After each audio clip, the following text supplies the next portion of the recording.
Good morning student. आज हम लोग फिफ्थ खंड का पंचम खंड का 18 लेसन पढ़ेंगे। पेज नंबर 239 पेज आप लोग निकाल लीजिए। निकाल लिया सभी बच्चों ने?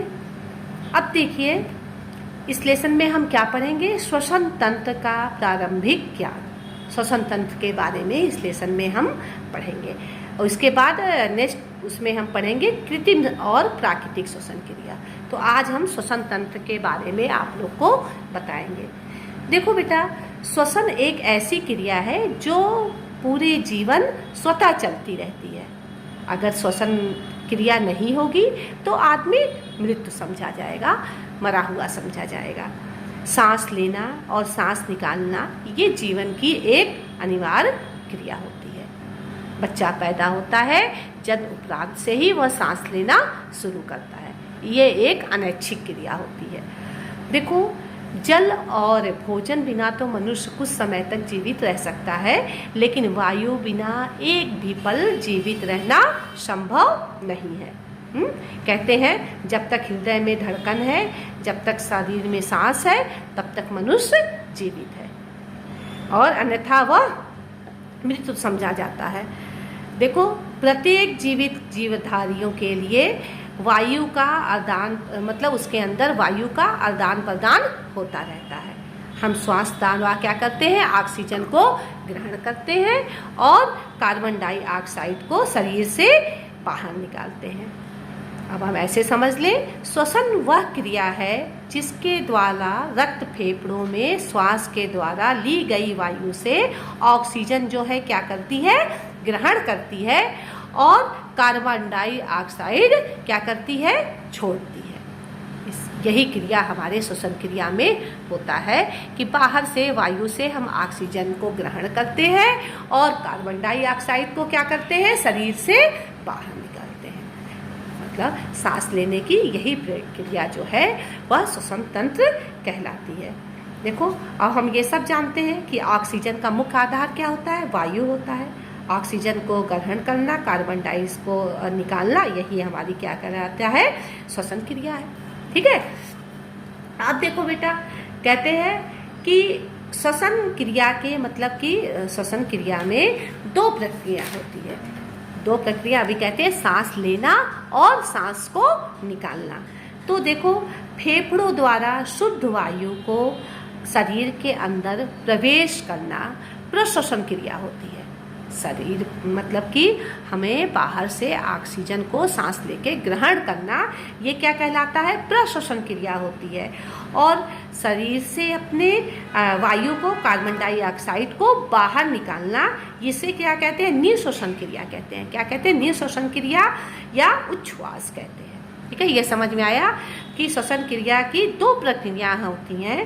पहला प्रश्वसन, दूसरा निःश्वसन। प्रश्वसन सांस को, ऑक्सीजन को लेना, निःश्वसन अपने अंदर से कार्बन डाइऑक्साइड को बाहर करना। ये क्या होता है? कि निःश्वसन कहलाता है। अब देखो बेटा, अब श्वसन तंत्र की क्या उपयोगिता है? हम श्वसन तंत्र की क्या उपयोगिता है? हम क्यों सांस लेते हैं? देखो, श्वसन क्रिया शरीर में ऊर्जा प्रदान करती है। सबसे पहला पॉइंट क्या है? कि श्वसन क्रिया शरीर में ऊर्जा प्रदान करती है। ऑक्सीजन श्वसन द्वारा शरीर में पहुंचता है और उसको गतिमान बनाती है। श्वसन क्रिया द्वारा रक्त शुद्ध होता है। निःश्वसन क्रिया द्वारा अशुद्ध रक्त शरीर से बाहर निकलता है। समझ में आया ना? और श्वसन क्रिया ही तो हमारा जीवन है। अगर श्वसन क्रिया नहीं है तो हम मृत घोषित हो जाएंगे। ये है हमारे श्वसन तंत्र की उपयोगिता। अब हम पढ़ेंगे श्वसन तंत्र के मुख्य अंग कौन कौन से हैं। श्वसन तंत्र में प्रयोग आने वाले इस क्रिया में कौन कौन से अंग काम करते हैं? देखो, पहला तो नासाद्वार, नाक, गला, स्वरयंत्र, वायु नालिका, वायु प्रणालियाँ और फेफड़े। देखो, इसमें मुख्य कार्य जो होता है, नाकों द्वारा हम सांस लेते हैं, फिर गले में जाता है, फिर वो स्वरयंत्र से होता हुआ, वायु नालिका से होता हुआ फेफड़ों में पहुंच जाता है। मुख्य कार्य जो है हमारे फेफड़ों में शुरू होते हैं। श्वसन क्रिया का मुख्य कार्य जो है वह हमारे फेफड़ों में शुरू होता है। फेफड़े जो होते हैं ये संख्या में क्या होते हैं? दो होते हैं। एवं श्वसन तंत्र में ये महत्वपूर्ण अंग होते हैं। श्वसन तंत्र के ये क्या होते हैं? महत्वपूर्ण अंग होते हैं। छाती के हड्डी के दोनों तरफ जो है एक एक फेफड़े जो है वह हमारे स्थित होते हैं। ये भूरे रंग के होते हैं। देखो, फेफड़े शरीर में दिन रात एक धौकनी का काम करते हैं। इनका मुख्य कार्य क्या होता है? ऑक्सीजन ग्रहण करना और कार्बन डाइऑक्साइड को बाहर निकालना। समझे कि शरीर में ऑक्सीजन को ग्रहण करना और कार्बन डाइऑक्साइड को बाहर निकालना। फेफड़ों में इसी क्रिया से रक्त की शुद्धि होती है। फेफड़ों में इसी क्रिया द्वारा रक्त की शुद्धि होती है। रक्त को शुद्ध करना ही फेफड़ों का मुख्य कार्य होता है। रक्त को शुद्ध करना ही फेफड़ों का मुख्य कार्य होता है। देखो, सारे शरीर में परिसंचरण के पश्चात अशुद्ध रक्त हृदय के दाहिने तरफ कोष्ठ में कहता है महाशिरा के और उच्च शिरा द्वारा है जो है क्या है उसमें आता है। हृदय में सक्शन की क्रिया के फलस्वरूप अशुद्ध रक्त जो है वो कहाँ जाता है? निलय में चला जाता है। और जहाँ से फुफ्फुसीय धमनी द्वारा शुद्ध रक्त जो है लेकर के फेफड़ों में जाकर कई शाखाओं और प्रशाखाओं में बच जाता है। वहाँ पे छोटी छोटी कोशिकाओं का जाल सा फैला होता है। इन कोशिकाओं की दीवारें बहुत पतली पतली होती हैं। इसमें प्रभावित अशुद्ध रक्त जो है वायु कोशों में भरी शुद्ध वायु को संपर्क में आने पर ऑक्सीजन को अपनी ओर खींच लेता है और क्या करता है? कार्बन डाइऑक्साइड को वायु कोशों में भेज देता है। समझे?